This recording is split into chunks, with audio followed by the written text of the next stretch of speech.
Time out. Yes, that is a penguin killing another penguin and then burying the body. Might be the most, well, hello, first page in manga, along with Berserk Chapter 1.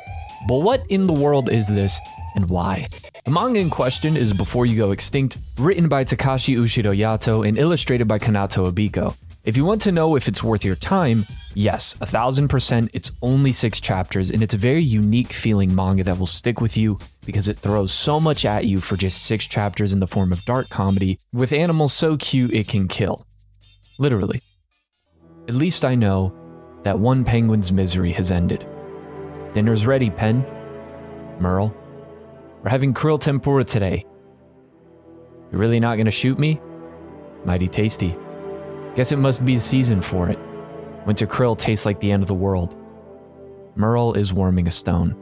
In the place of an egg, to be clear. It's not all that unusual in our world. Penguins without children do it sometimes, to distract themselves from the hardship of not raising kids. Are you at it again with that rock? Don't be rude, Pen. I take this very seriously. Not like you slaughtering all the other penguins for the fun of it. I do what I do out of love for all penguins. The conversation continues, with Pen saying that being alive is painful, and Merle pointing out the little things that make life more meaningful.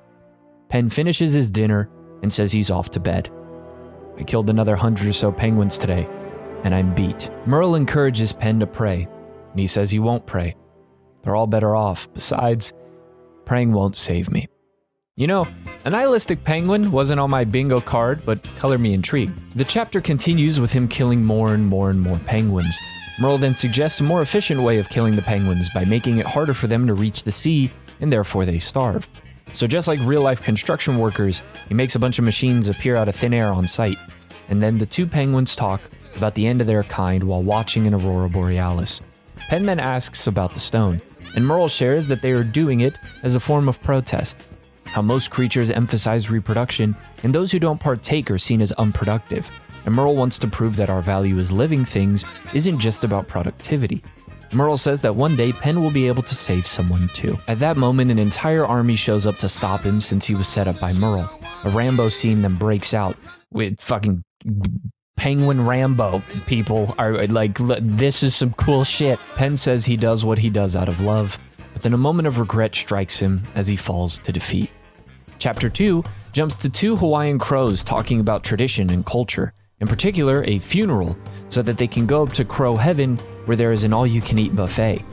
It's one older crow and a younger one, and the younger crow can't help wondering what is the point, and that it all seems like a waste of time. They continue to converse about how their kind is going extinct, and why bother to do what they do. For a creature, the crow, say to exist as a species, we have to do more than just live. Being born this way doesn't make us crows. We have to learn what being a crow means. Once again, the younger crow questions why, and the older concedes that maybe there is no point.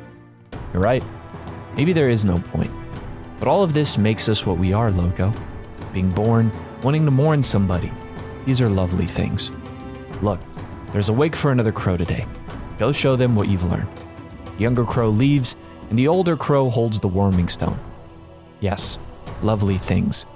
A lot better than slaughtering penguins, anyway. Some years later, the older crow died, and the younger crow finds it difficult to follow the tradition because doing something he finds meaningless would feel superficial and insincere. But then he saw a flower blooming, and it called out to him to take it and honor his mentor. Then it came time for the younger crow to die.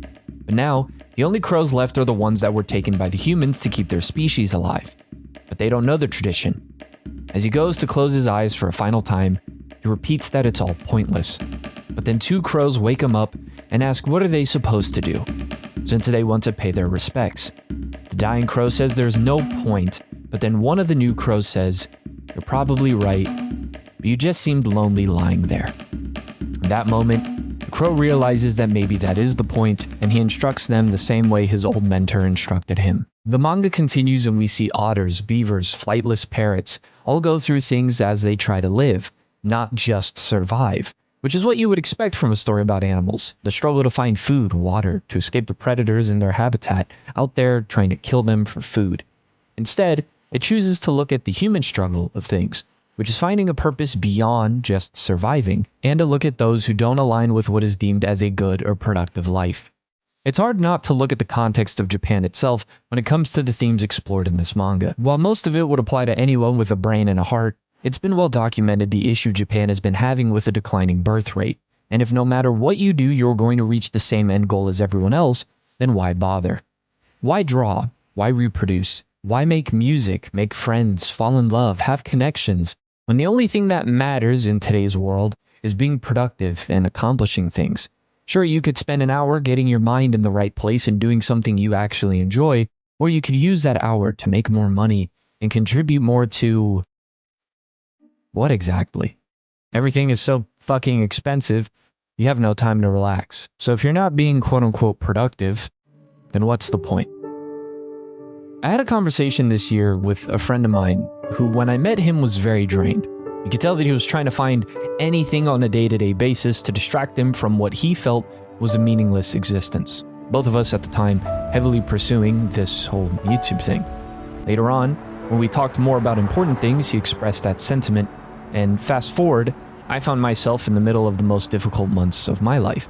While thanks to all of you, this channel has done fantastic these last few years, things outside of my career in every aspect at the time took a turn downhill, which is very humbling because no matter what, some things remain out of your control and you have to be okay with it. But I admittedly reached a point where I wondered when or what would bring me peace. I've spent these last few years pursuing things because it's what I'm supposed to want and what I'm supposed to do. So, I reached out to said friend because I was hoping he was okay, and because from the brief interaction we had over text, it seemed like he was in a better place.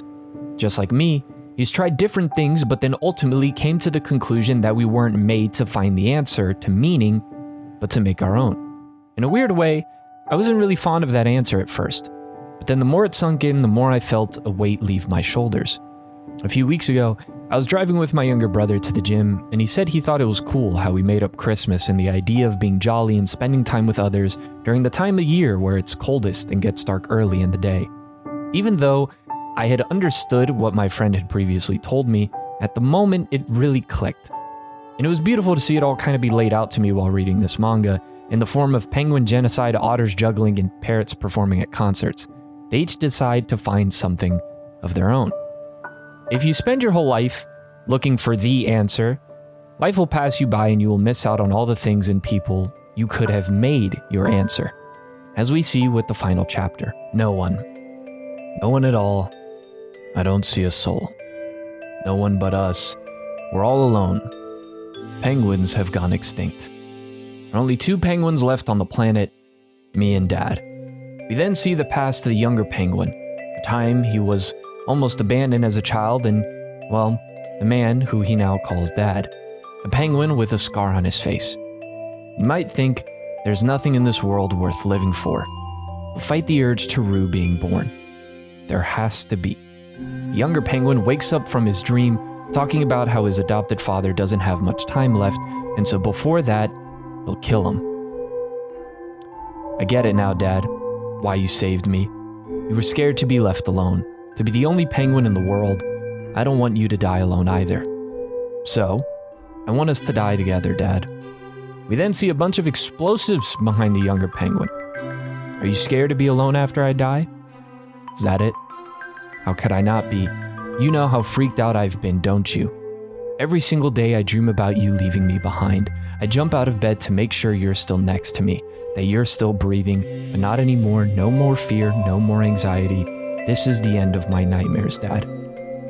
Bert, want to know how to get rid of that fear? See that stone over there?